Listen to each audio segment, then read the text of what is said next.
Hello friends, ISST word में आपका स्वागत है। मेलिंग डिटेल्स पे मैंने उनका एड्रेस टाइप कर दिया है और फाइनली यहाँ एक्सेप्टेंस का जो मैसेज है यहाँ मैं यस कर देता हूँ। मेरे पास डिम्पल ट्रेडर्स का अकाउंट तैयार हो जाएगा। इसी तरह से धर्मवीर कंपनी का अकाउंट में क्रिएट कर लेता हूँ। फिर से जो है ये डेटर्स है नॉर्थ स्टेट डेटर्स के अंतर्गत है और बेसिक इन्फॉर्मेशन वही है। मेलिंग डिटेल्स हमने फिल कर दी है। स्टेट इनका पंजाब है, टैक्स इन्फॉर्मेशन खाली है इनकी और यहाँ से इसे मैं एक्सेप्ट करके यस कर देता हूँ। नेक्स्ट मैं अकाउंट क्रिएट करता हूँ केडी सन्स प्राइवेट लिमिटेड के रूप में। नेम मैं लिख देता हूँ, उसके बाद जैसे एंटर करता हूँ एलियास को खाली छोड़ देता हूँ। फिर से अंडर के अंतर्गत यहाँ मैं साउथ स्टेट डेटर्स सिलेक्ट कर लेता हूँ। उसके लिए चाहूँ तो यहाँ से मैं टाइप करता हूँ कुछ वर्ड्स।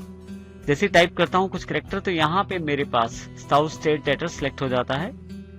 मैं यहाँ से इसे एंटर प्रेस करके चुन सकता हूं। उसके पश्चात देखिए केडी सन्स प्राइवेट लिमिटेड की बेसिक डिटेल भरने के बाद फिर से मैं एक्सेप्टेंस यहां यस कर देता हूं। इनमें सबसे खास बात सिर्फ यही रही है, इस बार साउथ स्टेट डेटर्स के अंतर्गत मैंने केडी सन्स प्राइवेट लिमिटेड की लेजर बनाई है। यहां से मैं जैसे यस करता हूं मेरा केडी सन्स प्राइवेट लिमिटेड का अकाउंट तैयार हो जाता है। अब एक और अकाउंट जो लास्ट अकाउंट है उसको तैयार करते हैं हम। मैं यहाँ डीडीएन कंपनी जो है उसका नाम रख देता हूँ जो हमारे डेटर्स का नाम है और इसी तरह से अंडर साउथ स्टेट डेटर्स के अंतर्गत मैं इसे ग्रुप निर्धारित करता हूं इसका। जैसे ही मैं एंटर करता हूं maintain balances bill bye bill yes कर देता हूं। इसके अतिरिक्त यहाँ मेलिंग डिटेल्स में एंटर कर देता हूं। देखिए जैसे ही मैं यहाँ एंटर करता हूं कर्सर आगे आगे जा रहा है। मैं चाहूं तो इस कर्सर को पीछे लाने के लिए शिफ्ट टैब का सहारा ले सकता हूं। शिफ्ट प्रेस करके रखें और टैब प्रेस करें तो आप पिछले ऑप्शन को सिलेक्ट कर लेंगे। जैसे देखिए पीछे मैं एड्रेस पे आ गया हूं। अब मैं यहाँ फिर से अपनी एड्रेस डिटेल भर देता हूँ। फाइनली देखिए सारी डिटेल भरने के बाद यहाँ एक्सेप्टेंस में आके मैं यस कर देता हूँ तो मेरे पास मेरा डीडी कंपनी का अकाउंट भी तैयार हो जाता है। तो इस तरह से हमने अकाउंट्स बना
आए हैं जिसमें डेटर्स के लिए हमने साउथ स्टेट डेटर्स और नॉर्थ स्टेट डेटर्स को अलग अलग ग्रुप्स के अंतर्गत प्रयोग किया है। अब हम देखते हैं उनका कैसे प्रयोग किया जाएगा। इसके लिए सबसे पहले मैं एस्केप प्रेस करता हूं लेजर क्रिएशन स्क्रीन से बाहर आने के लिए। क्विट को मैं यस कर सकता हूं या दोबारा एस्केप प्रेस करूं तो मेरे पास लेजर्स की जो स्क्रीन है अवेलेबल हो जाएगी। अभी मैं यहां से बैक आ जाता हूं एस्केप करके। अकाउंट्स इन्फो की जो स्क्रीन है वो आ जाएगी। फिर से एस्केप कर लेता हूं तो मैं गेटवे ऑफ टैली पर आ जाता हूं।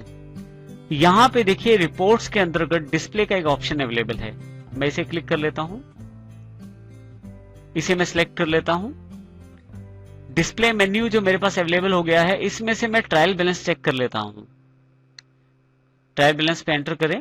आपके पास यहां पे ध्यान दें तो एक छोटा सा ट्रायल बैलेंस अवेलेबल हो गया है जिसमें आपके पास कुछ अकाउंट्स दिए गए हैं जैसे capital account, current liabilities, fix assets, current assets और यहाँ पे उनका टोटल नीचे ग्रैंड टोटल प्रदान किया गया है।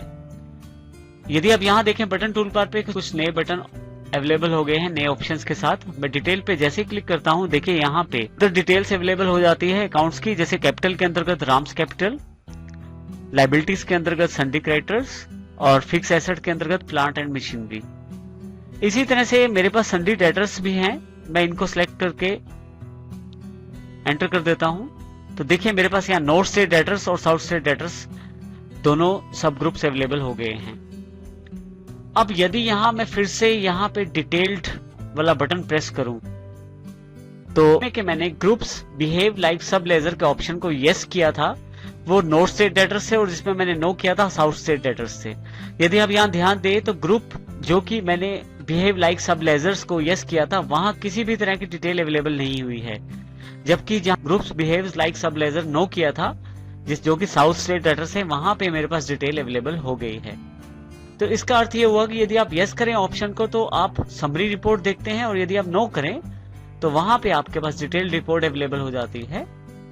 इस तरह से आप ऑप्शन को यस या नो करके अपने अकॉर्डिंग चुनाव कर सकते हैं। यहां से मैं एस्केप करता हूं, मेरे पास ट्रायल बैलेंस की स्क्रीन अवेलेबल हो जाती है। फिर से एस्केप प्रेस करता हूं, डिस्प्ले मेन्यू अवेलेबल हो जाता है। फिर से एस्केप करता हूं, मैं गेटवे ऑफ टेली पे आ जाता हूं। हम अभी 2 लेजर्स और बनाएंगे, जिसमें एक टेलीफोन एक्सपेंसेस है जो कि हमारे इनडायरेक्ट एक्सपेंसेस ग्रुप के अंतर्गत आएंगे। इसी तरह से बैंक इंटरेस्ट है जो हमें बैंक से मिलता है, तो ये जो बैंक इंटरेस्ट है हमें इनडायरेक्ट इनकम के अंतर्गत ये ग्रुप में आएगा। अब हम इन दोनों अकाउंट्स को बनाएंगे। पहले किसी भी तरह के एक्सपेंसेस या इनकम से रिलेटेड अकाउंट बनाने के लिए भी हमें उनकी लेजर्स जनरेट करनी पड़ती है। इसके लिए मास्टर्स पे अकाउंट्स इन्फो पे क्लिक करें। आप अकाउंट्स इन्फो को सिलेक्ट करने के पश्चात लेजर को सिलेक्ट करें।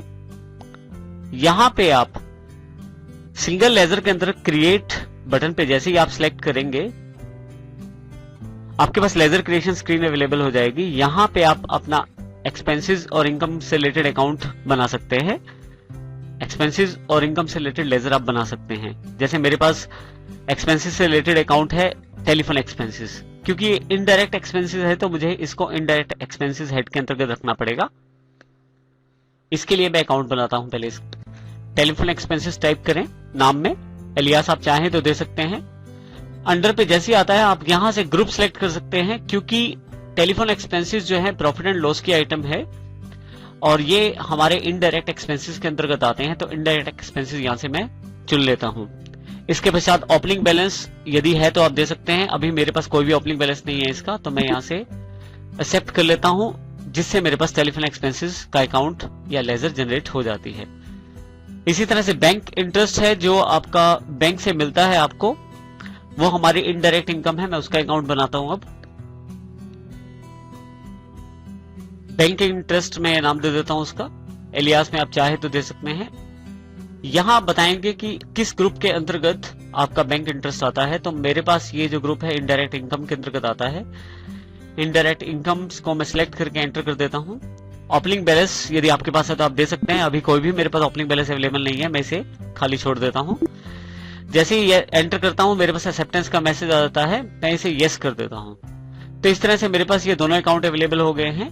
एक इनडायरेक्ट एक्सपेंसेस से रिलेटेड है और दूसरा इनडायरेक्ट इनकम से रिलेटेड है। मैं एस्केप करके यहां से लेजर मेन्यू पे आ जाता हूं। यहां से एस्केप करके फिर से मैं अकाउंट्स इन्फो पे आ जाता हूं। फिर से एस्केप करके देखिए मैं गेटवे ऑफ टेली पे आ जाता हूं। यदि आप काफी सारे अकाउंट्स बनाना चाहते हैं और उसमें लगभग सभी या बहुत सारे अकाउंट्स किसी एक खास ग्रुप से संबंधित हैं, तो आप इन अकाउंट्स को बजाय सिंगल लेजर के बनाने के मल्टीपल लेजर से एक साथ बना सकते हैं। इसके लिए आप गेटवे ऑफ टेली के अंतर्गत मास्टर्स में अकाउंट्स इन्फो को सिलेक्ट करें। यहां आप अकाउंट्स इन्फो के अंतर्गत लेजर्स को सिलेक्ट करें। देखिए आपके पास ऊपर सिंगल लेजर ऑप्शन है जिसका हमने अभी अभी अध्ययन किया है, और मल्टीपल लेजर्स नीचे वाला जो ऑप्शन है वो मल्टीपल लेजर्स का है। इसमें हम क्रिएट ऑप्शन को सिलेक्ट कर लेते हैं। देखिए यहाँ मल्टीपल लेजर क्रिएशन स्क्रीन आपके सामने खुल जाएगी, जिसमें आपके पास अंडर ग्रुप पहले पूछा जा रहा है। तो इसमें आप उस ग्रुप को दे सकते हैं जिसमें आप चाहते हैं सभी लेजर्स को क्रिएट करना। तो मैं चाहता हूं कि मेरी कुछ लेजर्स हैं जिनको मैं डायरेक्ट एक्सपेंसेस के अंतर्गत रखना चाहता हूं, और इसके लिए मैं डायरेक्ट एक्सपेंसेस यहां से ग्रुप सिलेक्ट कर लेता हूं। देखिए यहाँ सीरियल नंबर आ गया, आपके पास नेम ऑफ लेजर अंडर जिस ग्रुप में है, और अगर कोई ओपनिंग बैलेंस है तो वो भी आप यहां से बता सकते हैं। हेडवर्स ट्रेडर्स के अंतर्गत मेरे पास कुछ ये लेजर्स हैं, जैसे कि वेजेस, ये हमारी डायरेक्ट एक्सपेंसेस के अंतर्गत है। फ्रेट एक्सपेंसेस, ये भी डायरेक्ट एक्सपेंसेस के अंतर्गत।